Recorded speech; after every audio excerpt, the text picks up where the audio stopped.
BORTLE here. We have here a special guest today, folks. Triple box winner himself, TW. Hey, welcome to the channel. Please introduce yourself to the world. Hey, what's going on, BORTLE? I'm Taylor Wallace, a longtime duelist coming back into the game after a hiatus. Played some Tri-Brigade. And yes, you did. You won 3 boxes, man, with this deck. Everyone's probably peeking the goo right now. It's all over the place. What made you decide to play this deck post ban list, man? Well, I hopped back into the game like right when Bear Bloom came out. I honestly kind of didn't really mess with it too much, but as time went on, I really like just really kind of like really grew on me. And honestly, like right before the ban list switched, I was starting to pick up Drytron stuff. And then I was like, I'm not really about that after this new format. So, I mean, I already had the Tri-Brigade stuff and I started to mess with it a little bit more.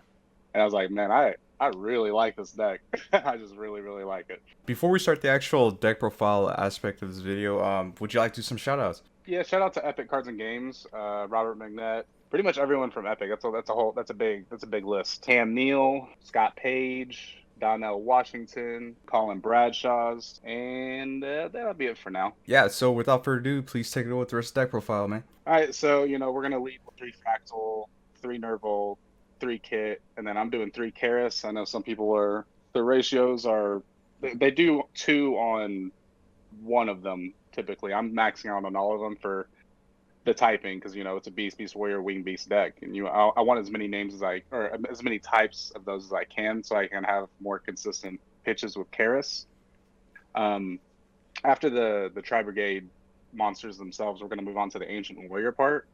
The 3 blue guys and the 1 green guy right there, they're really good for fueling the graveyard for beast warriors for effects or whatever. But going second, the interaction with the blue ancient warrior and the green one can cause a bounce for your opponent. Like just in the middle of me getting my thing going, I can bounce one of their monsters, and so they're gonna have to stop it one way or another. That's fine if they do. It's not that big of a deal, as long as I got other gas going on and everything like that. But it's nice to pick this over Rescue Cat in that sense, because if I'm going second and I just have Rescue Cat, that's not going to happen. They're just not going to let that happen. So at least I'm gonna have a body on the board, and if it does kind of get through a little bit, I'm gonna get some extra value out of it before I make the Ancient Warrior Link. And when the Ancient Warrior Link is made like properly, he adds another Ancient Warrior, which I'm just gonna add another blue guy, but that's gonna be my Karis pitch.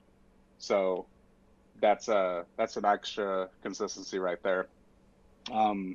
After that, we're going to go to the barrier statue. That's the main approach I went with this deck. I was treating barrier statue like Jin from Necros format and everything like that. And unlike Necros format, there's not really a whole lot of Jin outs in this format. Yeah, like every deck kind of has a way around it sometimes, but I don't just put it out there just to put it out there. I usually back it up with the Ancient Warrior Link as well. So they're going to get their normal summon, which is typically stronger than 1,000 defense. They're going to go to attack it, and I'm going to bounce it, and then the game's over, because they really can't do anything else. Nobody's main decking outs. The Simorgh Link is going to be protecting it from infinite impermanence, and then we'll go from there. At the end of the turn, my Simorgh special summons another Nerval, and then I just keep the ball rolling. We're going to move on to 13 hand traps. We got 3 Veilers, 3 DD Crows, 2 Phantasmes, 2 Ghost Bells, 3 Ash Blossoms. I wanted to make sure I had a good number of hand traps that I could clump with that could work. So I did 3 DD Crow and 3 Effect Veiler. So, if I drew double one of them, I can still use them, aside from, like the Ash Blossom and the Bell. If you have 2 of those in your hand, one of them's not going to go off. And then, this is, my favorite part of the deck. The Ancient Warrior was cool, and I like that a lot. But we're going to go into the Brotherhood of the Firefist Raven. Whenever that card is sent from the field to the grave, you can set 10 key from the deck. And that combos well with the next card, which is the Tri-Brigade Airborne Assault. That card, you're going to target a beast, beast warrior, or wing beast on your board.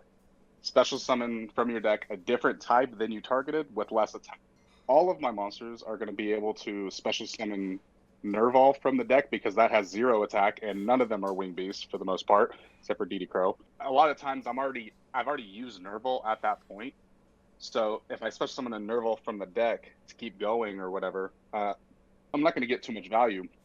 But after I like, pitch something for Karis, banish X amount for Karis, and it gets Veilered or Impermanence, I can go Airborne Assault and bring out Raven. And then I can link Raven and Karis into Farragut, and then Raven will set Tinky, I flip Tinky, I add Fractal, and then Ferret special summon Fractal, and I just keep going through a hand trap.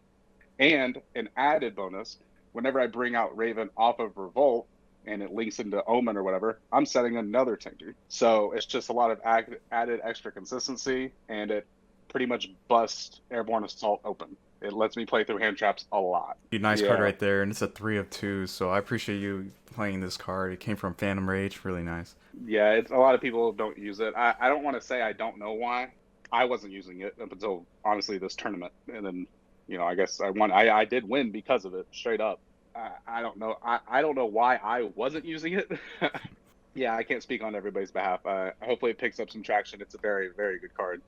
And then we got the 3 Tinky, the Called By, and then the 2 Revolts for the main deck.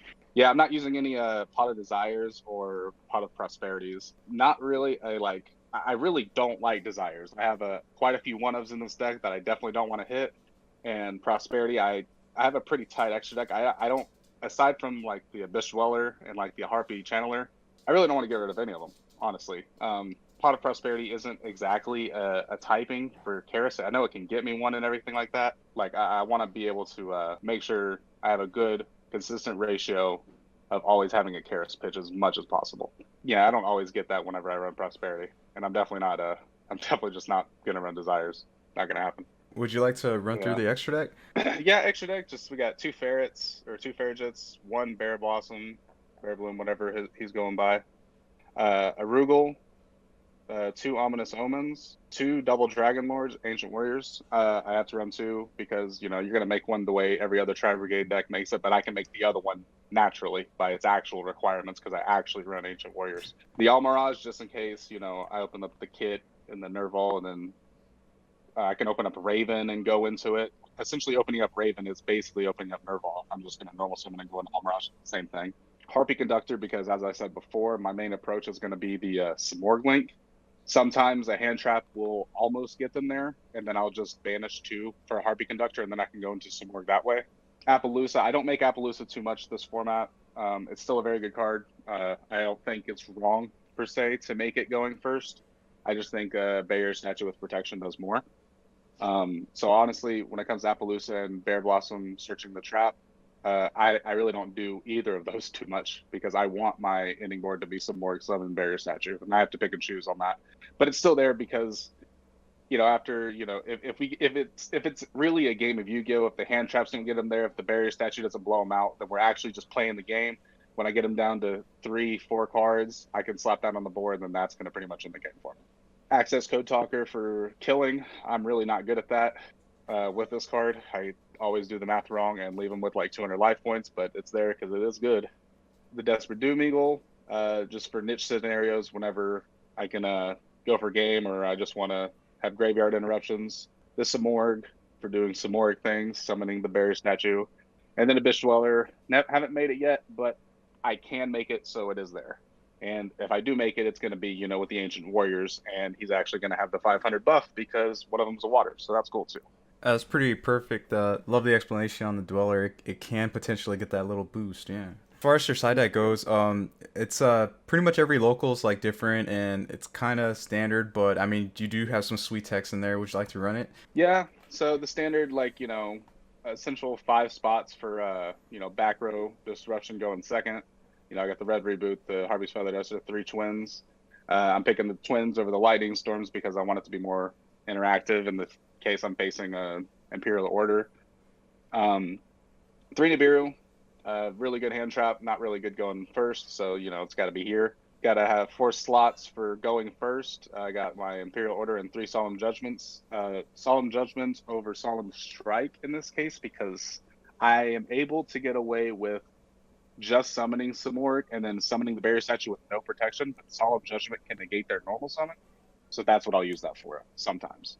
Other than that, it functions the same way. A lot of times I'm going to negate a spell, I'm going to negate a summon, a trap, whatever I need to negate. But it's still a very good card. I'm picking that over Strike for a few reasons. And then the last three spots, they've been fluctuating. I got 2 Chaos Hunters. This is really for Rogue that wants to really destroy my deck. I realize that I get destroyed a lot by like kind of like macro kind of things, like anything that's going to banish my stuff. Any sort of invoke deck, that's annoying. Things like that. So I just teched in some Chaos Hunters, tried them out. Been okay. I'm not swearing by them or anything, but they have done their job. And I don't know what I'm dropping them for, but they are going to be dropped. And then the Dark Smorg. This is also against like rogue trap decks, but going first. So I'll just summon that instead of the barrier statue a lot of times, depending on what deck I'm facing. Oh yeah, man, that card is definitely some scary. I actually forgot to mention, this is about the main deck. The Airborne Assault, it special summons a different type with lower attack. And I can special summon the barrier statue, and it negates its effect, but only until the end of the turn. So I can just special summon it from the deck for no reason. Like What pretty the much with any of hell? my monsters. That is insane. It's a neat tally for a gym. It's pretty nice. My goodness, yo, So Tri-Brigade players, wake up. yeah, I was thinking about that. I was like, yeah, I used to just end on some Oregon barrier statues sometimes in the same turn. And I was like, how was I doing that? Oh yeah, that's how. Well, yeah, that's gonna wrap it up. Thank you so much, TW, for being on the channel, showing the spice. Yeah, not a problem. And Good listeners, if having you're me. not a part of BORTLE Nation, sub for BORTLE. It's that easy and it's free. Oh God, yes. BORTLE out.